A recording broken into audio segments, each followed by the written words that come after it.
Hello, people of the internet. My name is that Canadian Fangirl, and I am back with episode 2 of my podcast. Today's episode, I want to talk about Disney's Wish. I just saw it this weekend. I liked it. I want to gush about how I think it's one of the best films from Disney's animated canon I've ever seen, and I really liked it. Alright. I'm gonna start off with something that's probably a hot take. I really like the animation of Wish. No, I'm not lying. I generally like the animation. The backgrounds were gorgeous, and everyone was hoping on the kids animation. I think the kids animation was really good. It's got this 2D look to it that reminds me of classic Disney, and oh, it was so pretty. It was so pretty. I loved it. And the backgrounds were wonderful, and the character designs were nice. The movements were fun. It looked great. It looked great. I have no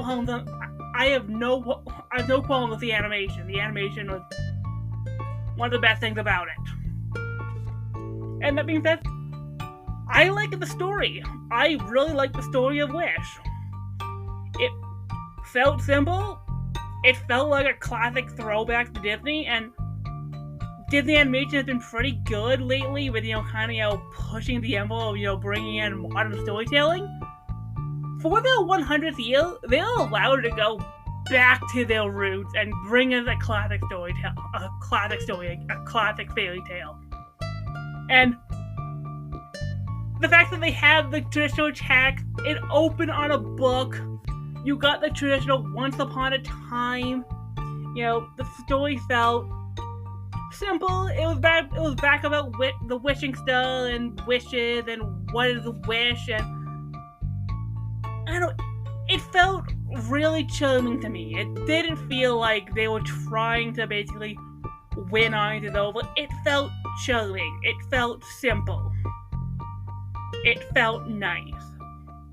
And in 2023, that's what I want from Disney.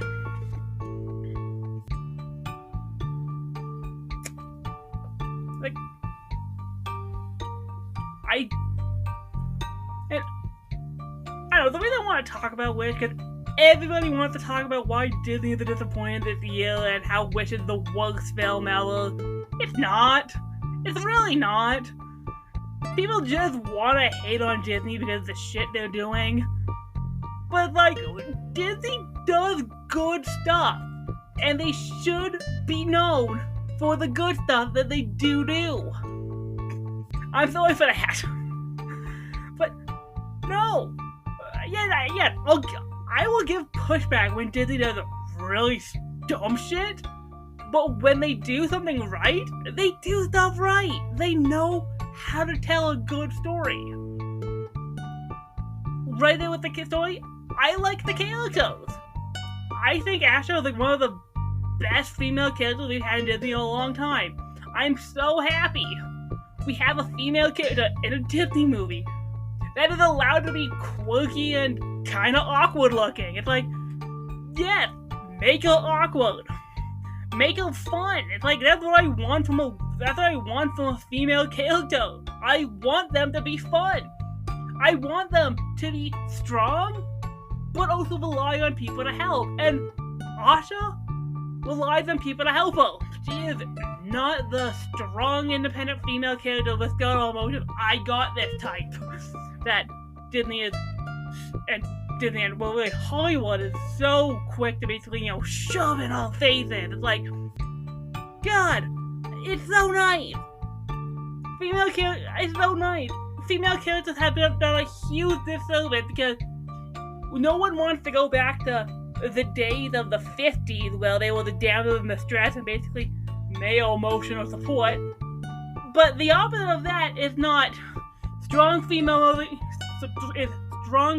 character I got this, I'm gonna do this without a man, I'm amazing. It's like, no, that is not fixing a problem from the 50s.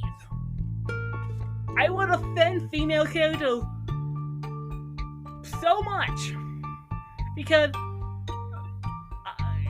you can do that right. But no, Asha was great. I loved Asha. She was fun. She was quirky. She had a beautiful song. I think This Wish is like one of Disney's best, Frozen knockoffs.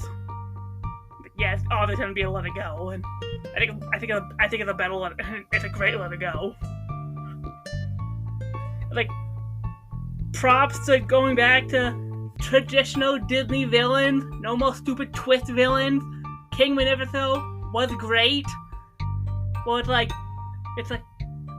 they play up the fact that, like, oh yeah, no, this guy seems like he's a good person, but it's like, no, even from the get-go, it's like, this guy just doesn't seem like he's totally altruistic and a benevolent ruler. He seems like he's full of himself.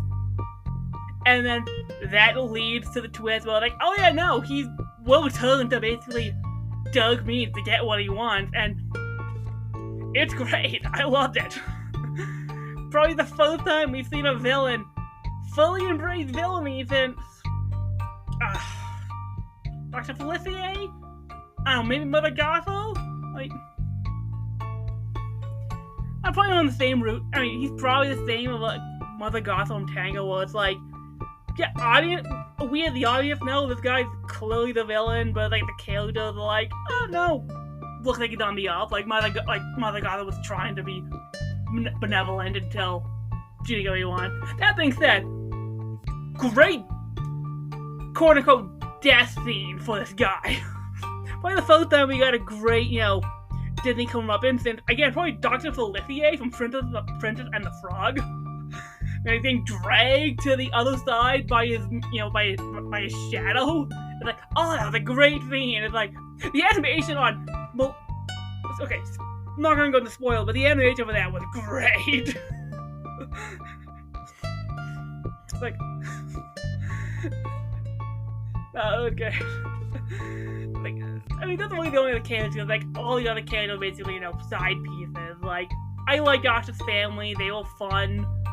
Great comic relief, great return to the cute animal sidekick for a Disney heroine. Stella was amazingly cute. I am gonna head my bets. There's gonna be so much more like the Stella on it from now on. Like, Stella the show. That thing was incredibly cute, incredibly funny, great. I love the bits with Stella and the yarn, and like all the different outfits that Stella was doing with the yarn. That was funny. Valentina was great. Props to Alan Tudyk for finally getting, technically a major voice role in a Disney movie. Like, dude's been doing so much side pieces for them for like, 10 years. It's like, I know he's finally gets the voice, technically a major character. Good on him. He's a good voice actor. He deserves his dues. And I'm gonna say this hot take, hands down, best soundtrack in a Disney movie since I don't know what, but I think this is one of the best soundtracks yet. Songs were boppin'. They were so good in Wish. Everything was long. I'm sitting there in the theater, just bobbing my head. It's like, yeah, these are toe tappers. These are good songs. They have this, traditional, kind of Disney feel to them. Well, it's like, yeah, these feel like traditional Disney songs, but they also kind of have this modern twist to them where it's like, no, these work. These really work. It's like Kingdom of Roses was a great introductory song. The song that Asha and King Benefico sang was great, because it was kind of was great. This Wish is a great, obviously tend to be a Let It Go. And it's like, I'd have to think it again if it's better than Let It Go, because Let It Go was, okay, let's be perfectly honest. It's not gonna be Let It Go. I don't think it's gonna trend. Oh, maybe. But considering the backlog people putting on Wish, probably it's not going to trend. I don't know, I don't see it basically, topping the radio chart like Let It Go, what even like We Don't Talk About Bruno did. With a shame, because it's a great song, and it's so beautiful, and is it Eleanor DeBoss? Oh my god, that woman's got a voice. She sung that beautifully. It was such a beautiful song. I liked Yellowstone. It was such a cute little number. Like, so nice to get a villain song with this is the thing I get. It's like, oh, it's so nice to get a villain song. It's like, oh, it's been so long since a good villain song. Are we looking at Princess and the Frog since the last time we got a traditional villain song? Unless you kind of want to count Tangled. I don't know, do you count I don't know, if you want to count Whether No Best and Tangled, I guess you could count that as a villain song, but oh, so nice to get a villain song again, and it was great. So catchy. Knowing what we know now was great. So, it was a great soundtrack. I honestly think it was... I'm gonna say this, I think it was better than Encanto. I know people love Encanto. I think it's a better soundtrack. Again, I don't think we're gonna get something like We Don't Talk About Bruno or any of these songs are gonna trend on TikTok. Unless they hate it. Because that's what the internet seems to be doing right now, and I'm so mad about that. It's like, no, these songs are generally good. They should be, good songs, and I'm kind of upset that they're not getting more attention, because they're good songs. But, now, let's talk about the fact that this is Disney's 100th animated feature. And with that, we have to talk about tons of Easter eggs to Disney's previous animated films. I thought they worked. A lot of them was kind of, animation flourishes, where it's like, you can tell that the animators generally like Disney animation. They wanted to, bring Disney, and they wanted to, pay homage to, former Disney animation. Like, Magnifico's, Secret Underground Cave was clearly supposed to be, the Evil Queen's lair from Snow White. Down to the fact that you have the apple, but that was kind of cool touch. I like that. I like the fact that one of the witches was literally a scene from Peter Pan. It's like, that was cool. Down to the fact that the guy dressed in green was clearly supposed to be Peter. It's like, that was fun. I'm really the only one who knows it, but when they brought in the all the cute animals of the Yellowstone song, anyone else think all the animals kind of looked like these are traditional Disney animated designs? I swear that squirrel looked like back in some of the early designs of how Disney used to draw squirrels. It kind of had that look with the color on the tail and the little paws. It's like this looks like something that would probably took out of Disney stores and basically brought back to life in basically a modern setting. Because a lot of animals kind of had this older look to them. And that made them really challenging, and it made that sequence a lot more fun. I don't know, I think the sequence was so fun. I loved it. And again, that song is a bop.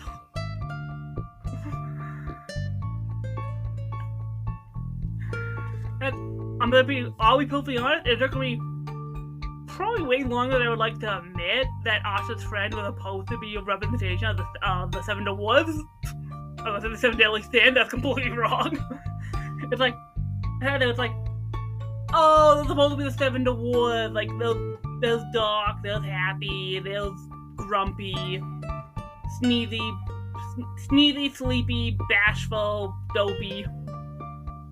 It's like, no, I get it, then they kind of have a similar color scheme. I liked it, they worked.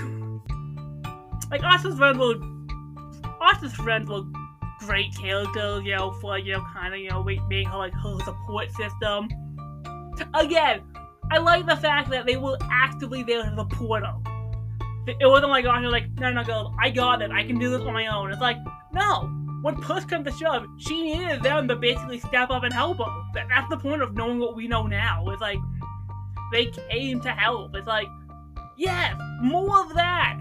More female leads who know it's okay to ask for help from other people. It's not, oh, I have to do this alone. It's like, no! No, that's telling bad messages for kids.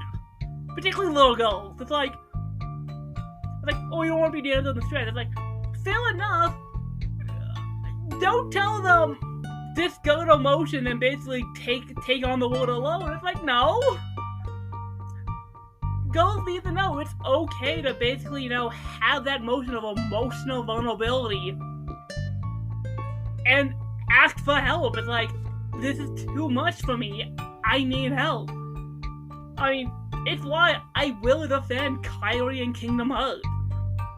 It's like, disregarding the first game because technically her being a dancer is definitely the point of the game.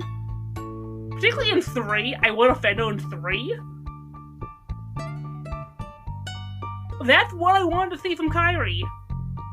She just started training. She knows basic knowledge of how to fight. She is not a master. She is not on Sora's level. She is not on Riku's level. She is just starting to fight.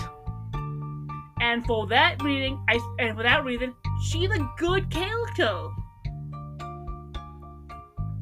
It's like, even in Melody of Memory, like, when she, wants to go help, Kairi's the one that basically steps back and is like, no, I know I'm not ready. I know I'm only gonna get in the way. If I go with Riku to save Sora, I have to stay back and train.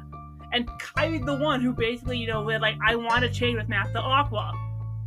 And that's good character development. That makes her a really good, nice character, and I want that from female characters. That's what I want. And I'll always say this about Square. They were walking a very tight rope when it came to Kairi. Well, it's like, okay, if they did nothing with a character, they ran the risk of people basically, calling her, what is this down to the stress. But if they went too far, and they made, and her introduction in 3 was basically her wielding a keyblade and basically, fighting off, 5, Giga Shadows, casting Teal 3 magic, like, I got it, I don't need Sora anymore, I'm a Keyblade master, I can do this on my own. I'm like, no, then people are gonna be complaining for completely unjust reasons. It was like, well, now he's just a melee through. It's like, there was no winning with these people. It's like, she was either gonna be too overpowered, people were gonna hate that, or we got what we got, and people hate that because she's not powerful enough. It's like, she's fine the way she is. That's what I wanted. But that's not about Kingdom Hearts, and I'll talk more about Kingdom Hearts probably in a different episode. I want to talk about Wish.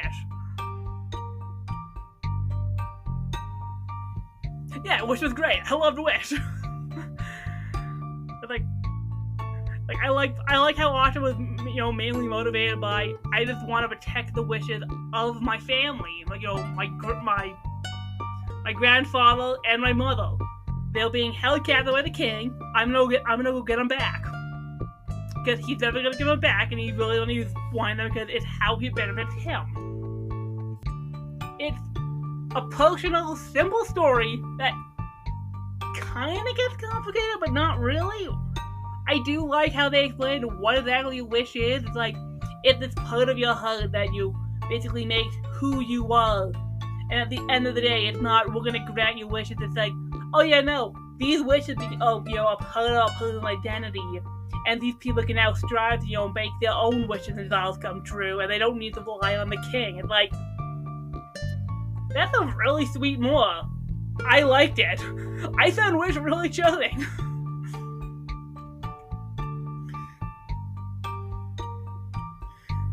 And even though I really like the movie, the best part of the film is definitely the end credits. I will 100% go with that. Well, the end credits were great. Well, it opened up with the end credits. You see, this kind of silhouette of all of characters from all 100 Disney films, from Snow White to Lassie with Strange World. There's Snow White, Pinocchio, Sorcerer Mickey, Dumbo, Bambi.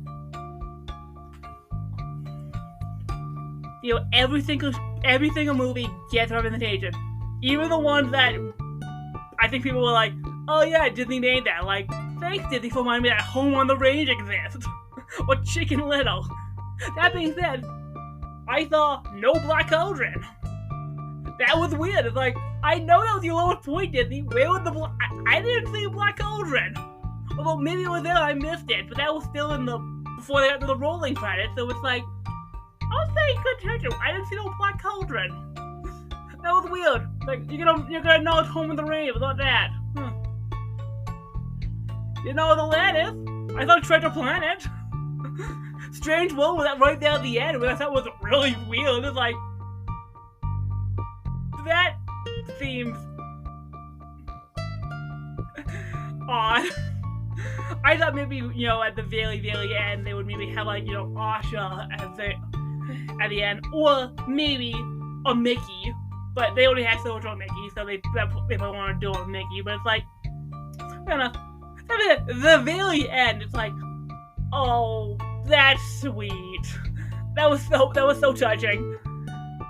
Again, a lot of this didn't feel like Disney being really, contrived, like they're trying to get people to like them. It felt genuine, like the animators and the writers genuinely wanted to remind you what makes Disney so special.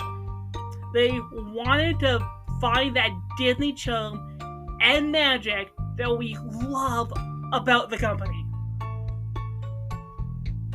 And it paid off. In my opinion, it paid off. It reminds me so much of why I love Disney. Even in arguably their worst year ever, 2023, their lowest box office summer, I'm still always gonna love Disney because they've made so many good movies. So many movies that basically have touched me from my childhood. From the Renaissance. The Renaissance, this new era, that period in the 2000s when people were like, Disney was kind of dead.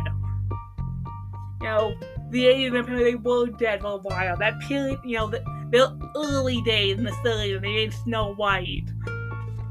Side note, the fact that Asher's, friends were basically supposed to be, a model of Snow White, probably better representation of what we're gonna get in that Snow White remake next year.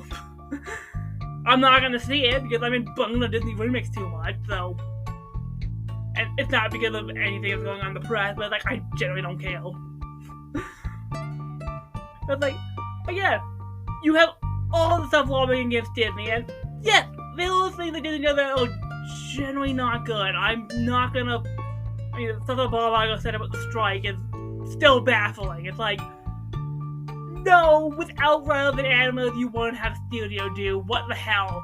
I'm sorry, they don't have the millions of dollars for all the freaking yachts that you do. Pay your animators.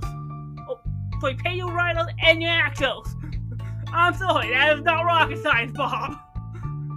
But that aside, the box office to the point of all of their films this year, and which comes out, and this reminds me why I do love this studio. I generally do love Disney. There are things I don't agree with. There are things that Disney does that makes no sense. At the end of the day, they're still a really good studio, and they know what they need to do to bring the charm, bring the magic to these movies. And they brought that with Wish. That's what I wanted to say. I'm sorry. I know people are gonna, hate this. They're gonna think I have no taste, but I generally had a good time with Wish. I thought the story was fun. I loved the characters. The animation was beautiful. Soundtrack was one of the all-time best. The Easter eggs were just fun. They didn't overshadow anything. Honestly, I'm not saying that they're oh yeah, no, the Easter eggs overshadow shit sometimes you see in Marvel. And it just brought me back to remind me why Disney as a company has lasted 100 years. And why they deserve it. And no, Disney's not gonna die. They're not dead. But I am so glad 2024, it looks like they're slowing down. I think 2023 is gonna be their wake-up call, where they realize, hey, not a lot of our films, perform really poorly at the box office. It's time to slow down and figure out what we're doing wrong. And I'm glad Pixar's next film is Inside Out 2. Get Pixar back on the right track. I know it's a sequel, but hey, that's gonna get people into theaters to see a Pixar film. Maybe get Pixar, back up to where they were post-pandemic, or sorry, pre-pandemic. I'm glad the only Marvel thing we're getting is Deadpool 3 next year. Figure out what you're doing with the MCU. Slow down your movie projects. Figure out what you're doing with Disney Plus. Figure out what you're doing with Star Wars. And above all, keep the magic in your animated film, because that's what we want. It's like...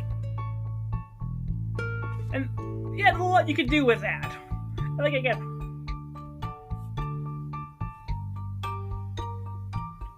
Whatever they're doing next, we have the animated films that are still amazing.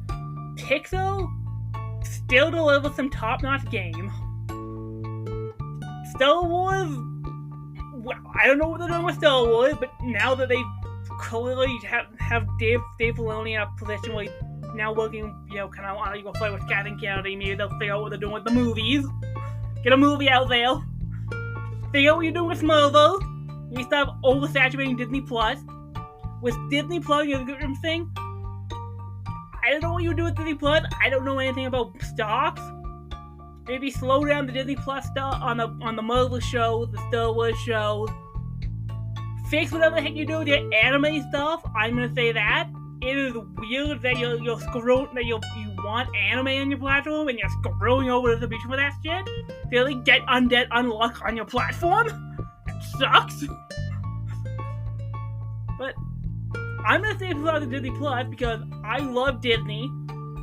Disney has been really good. I'll be perfectly honest. These films, box office with the hill, I liked a lot of the films that Disney released this year. I liked Elemental.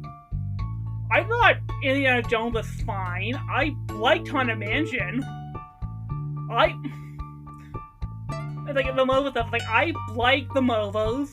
I like Ant-Man 3, Guardians 3. I like Loki Season 2. Secret Invasion was okay. Again, I do like you, Disney. When you do stuff right, you do things right. Just figure out what you're doing, and never forget the magic, the charm of your animation. That's what people love about you. But, yeah, those are my thoughts on Wish, and apparently Disney on the whole. Probably next week, I'm going to talk about the Game Awards, because they'll next Thursday, apparently. And we're going to talk about my favorite games of the year. We're going to talk about where I think we're going.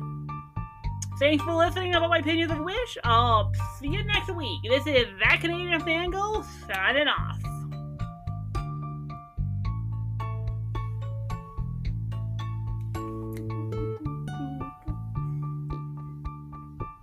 I have some hot takes about the game. I don't think I want to have the Game Awards, so it's gonna be a packed episode next week.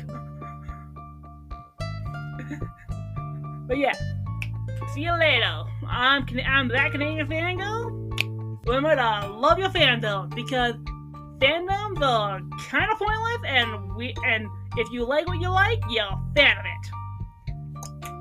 Good night, or good day, or whatever. Still my second episode. I'm working at the Kings.